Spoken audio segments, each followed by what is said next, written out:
ఇక డీటెయిల్స్ చూసినట్టయితే ఢిల్లీ పర్యటనలో బిజీగా గడుపుతున్నారు ఆంధ్రప్రదేశ్ సీఎం చంద్రబాబు. నేడు ప్రధాని నరేంద్ర మోదీ, హోంమంత్రి అమిత్ షా, ఆర్థిక మంత్రి నిర్మలా సీతారామన్తో భేటీ అవుతారు.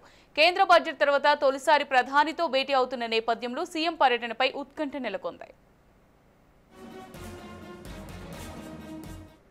సాయంత్రం 4:30 ప్రధాని మోదీతో చంద్రబాబు భేటీ కానున్నారు. బడ్జెట్ హామీలపై చర్చిస్తారు.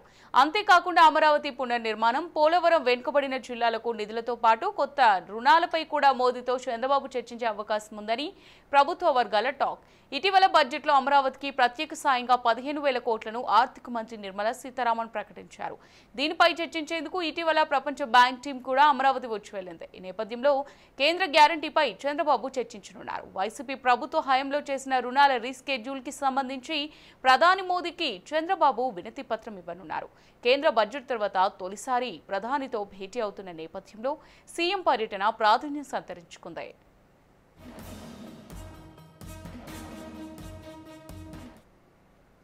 అనంతరం సాయంత్రం 6 గంటలకు కేంద్ర ఆర్థిక శాఖ మంత్రి నిర్మలా సీతారామన్తో భేటీ అవుతారు ఏపీ ముఖ్యమంత్రి చంద్రబాబు. కేంద్ర బడ్జెట్లో సవరించిన అంచనాలో రాష్ట్రానికి కేటాయింపులు పెంచాలని కోరనున్నారు.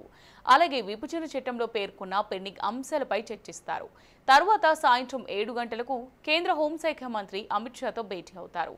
రాష్ట్ర ఆర్థిక పరిస్థితిపై సుదీర్ఘంగా చర్చిస్తారు. రాష్ట్రాన్ని ఆర్థికంగా ఆదుకోవాలని కోరనున్నారు. అలాగే విభజన చట్టం ప్రకారం ఆంధ్రప్రదేశ్లో green field crude oil refinery, petrochemical complex ఏర్పాటు చేయాల్సి ఉంది. దీనిపై కేంద్ర పెట్రోలియం శాఖ మంత్రి హర్దీప్ సింగ్ పూరితో మరోసారి చర్చించనున్నారు సీఎం చంద్రబాబు. దీనికోసం కేంద్ర మంత్రి హర్దీప్ సింగ్ పూరితో భేటీ అవుతారు.